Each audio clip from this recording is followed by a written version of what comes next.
Veja só, o conselheiro do presidente norte-americano, Donald Trump, o Jason Miller, fez uma repostagem aqui no Twitter e marcou uma conta que fazia referência ao ministro do Supremo Tribunal Federal, Alexandre de Moraes. Apesar da conta não existir, isso já tomou uma proporção muito grande, porque sinaliza que em breve serão anunciadas as sanções contra o ministro do Supremo Tribunal Federal, Alexandre de Moraes.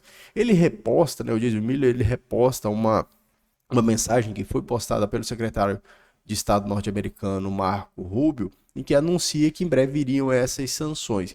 E aí ele coloca o seguinte, né? Compartilhe com alguém que vem imediatamente à sua mente. E aí eu inicio e coloca Olá, Alexandre, fazendo referência à conta. A conta do ministro não existe mais. A conta foi retirada. Porém, isso sinaliza um alinhamento político muito forte, né, entre o deputado federal Eduardo Bolsonaro e o ex-presidente Jair Bolsonaro, todo esse grupo de apoiadores, com o presidente norte-americano Donald Trump. Mas isso já era verificado, né? Em se tratando de alinhamento político, é tudo tranquilo, tudo possível. Porque, bom, apesar de não ser algo bom do ponto de vista geopolítico, que políticos de um país se alinham a políticos de outro, por quê? Porque é possível que a população escolha um político diferente para a condução por um determinado período, em se tratando de um país democrático, e isso possa acabar refletindo em poucas relações diplomáticas entre países que precisam ter relações diplomáticas.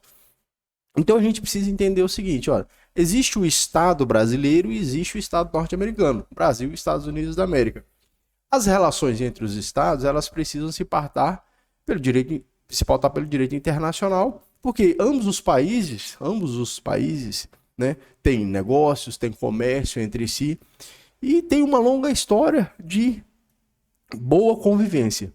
Agora, o alinhamento político entre apoiadores, entre pessoas que compõem o governo, tudo bem, é possível, principalmente as manifestações através das redes sociais, desde aquelas que, claro, não excedam aquilo que é o direito legítimo de uma pessoa, tudo bem. Agora, o que, que acontece de fato, né? Uma vez que seja anunciado que em breve viriam essas sanções, bom, as sanções que forem aplicadas em face do ministro Alexandre de Moraes, em razão da sua conduta enquanto agente público, portanto, enquanto ministro do Supremo Tribunal Federal, não tem como não serem estendidas ao próprio Brasil. Veja só, o Supremo Tribunal Federal é um órgão colegiado. Sendo, portanto, um órgão colegiado, não há que se falar no ministro Alexandre de Moraes, até porque o cenário que a gente vê não é o seguinte: o ministro toma uma decisão, o colegiado vai lá e caça. O ministro decide, por exemplo, derrubar uma conta do Twitter, a primeira ou segunda turma, vai lá e derruba a decisão. A gente não vê isso. O que a gente vê é o seguinte: o ministro toma uma decisão, a turma vai lá e referenda, a turma vota com o ministro, bota para o plenário vota com o ministro. Então não se pode falar que as ações do ministro são exclusivamente dele. Na verdade, as ações são de todo o colegiado. O Supremo Tribunal é um órgão colegiado. Isso é preciso que fique claro, porque muita gente não tem consciência disso, né? Apesar de, claro, a gente conversando com pessoas, vendo aqui os comentários também, eu vejo que muitas pessoas já falam, tem que fechar o STF, tem que fazer isso. Muitas pessoas já têm uma posição totalmente contra todo o Supremo Tribunal Federal, inclusive aqueles ministros que foram indicados pelo ex-presidente Jair Bolsonaro. A gente vê até pessoas falando, fulano traiu, o ministro Cássio Nunes traiu, tá? André Mendonça foi um engano, tá? Porque as pessoas têm uma ideia de direito que se misturou à política, né? No sentido de que as decisões do direito, né, portanto as decisões da justiça, deveriam estar alinhadas politicamente, e às vezes não vão estar, porque às vezes o pensamento de um político não reflete aquilo que está no direito. O direito ele costuma ser mais estável. Então você tem uma Constituição, por exemplo, de 88, que tem até partes dela que nem pode mudar. Né? Então vem um novo presidente e ele quer fazer tudo do jeito dele, mas não tem como, porque a Constituição impede. Né? E aí o Supremo, o Poder Judiciário, vai decidir com base na legislação, que é mais estável, né? Tem um ambiente de maior estabilidade. Mas qual é a questão desse Jason Miller? O Jason Miller já tem a inimizade, né, antiga com o Supremo Tribunal, no caso, especialmente em relação ao ministro Alexandre de Moraes, mas é aquilo que eu digo, né? Não tem como falar de um ministro Supremo. O Supremo é um órgão colegiado, portanto, há que se falar do órgão, que é o órgão de maior jurisdição no nosso país. Ele foi interrogado quando esteve no Brasil em um ato com o ex-presidente Jair Bolsonaro, portanto, já foi investigado, né? Já se constou como investigado e a partir desse momento já se tornou um inimigo ou um opositor político do ministro do Supremo Tribunal Federal, Alexandre de Moraes. E hoje a construção que a gente tem é no sentido seguinte. Bom, o ministro Alexandre de Moraes, por ter tomado muitas decisões desde 2020, 2019, ali, contra os interesses, né, contra os interesses do ex-presidente Jair Bolsonaro, os interesses dos seus apoiadores, já se tornou inimigo mortal. Isso a gente vê, né? Isso a gente vê de uma forma muito tranquila. Basta você conversar com uma pessoa que seja mais radical, né? Se você estiver conversando com a pessoa, você vai ouvir barbaridade, né? Inclusive, comenta aqui se você já ouviu alguém falando barbaridades a respeito disso, né? Porque já se considera também.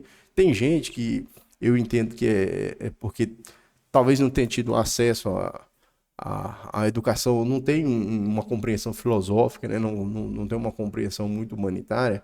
E aí ela pode falar alguns absurdos, né? Como matar, como isso, derrubar, assim.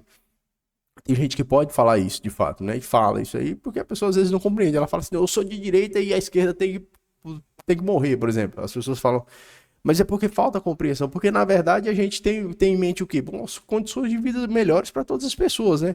Então se alguém fala assim, Flaviano, você é de direita, você é de esquerda, você é de... Não, eu sou a favor que as pessoas tenham melhores condições, principalmente quem precisa. E é muito nesse sentido a Constituição Federal. O que acontece? O ministro, pessoalmente, se tornou uma pessoa não grata, né? Se tornou uma pessoa de inimizade com esses apoiadores do ex-presidente Jair Bolsonaro.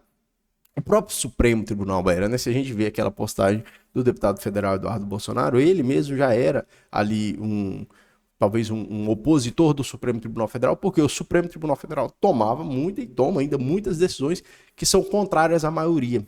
Isso é uma grande verdade. O Supremo toma decisões que são contrárias à maioria, porque, em tese, as decisões são tomadas com base na Constituição. E, às vezes, a Constituição contraria o entendimento majoritário. Por quê? Porque ela protege aquela minoria. Isso é importante se ficar claro em uma democracia. A democracia não é a vontade da maioria em cima da vontade da minoria, né? Esmagando a minoria. Pelo menos não é esse o conceito que nós temos hoje. O conceito é o seguinte, bom, é a preponderância da vontade da maioria, mas com respeito à vontade da minoria, né? Tem que se respeitar a vontade da minoria. Será que é vontade da maioria que os nossos políticos tenham salários tão altos? Será que é vontade da maioria? Eu acredito que não. Se botasse isso num plebiscito, a população ia votar que não, né? Então, será que aí nós vemos a vontade da maioria? Não vemos. E, por exemplo, os benefícios assistenciais que são concedidos, né?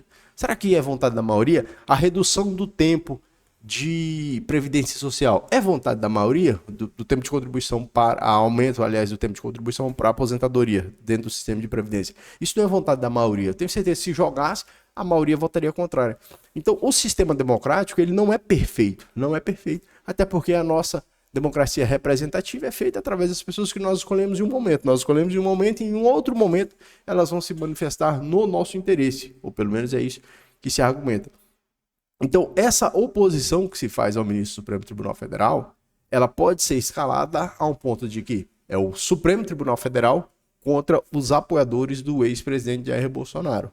E uma vez que o Estado norte-americano se levante contra o Supremo Tribunal Federal, aí não tem como. Seria o Estado norte-americano se levantando contra o nosso país, contra o Brasil. E as consequências diplomáticas podem ser catastróficas. A gente precisa aguardar, de fato, quais serão os próximos passos disso, mas isso já nos dá uma expectativa de que, de fato, essas sanções serão aplicadas em breve. Bom, se você acompanhou até aqui, comente, deixe a sua opinião e a gente se vê em outro vídeo. Valeu, forte abraço.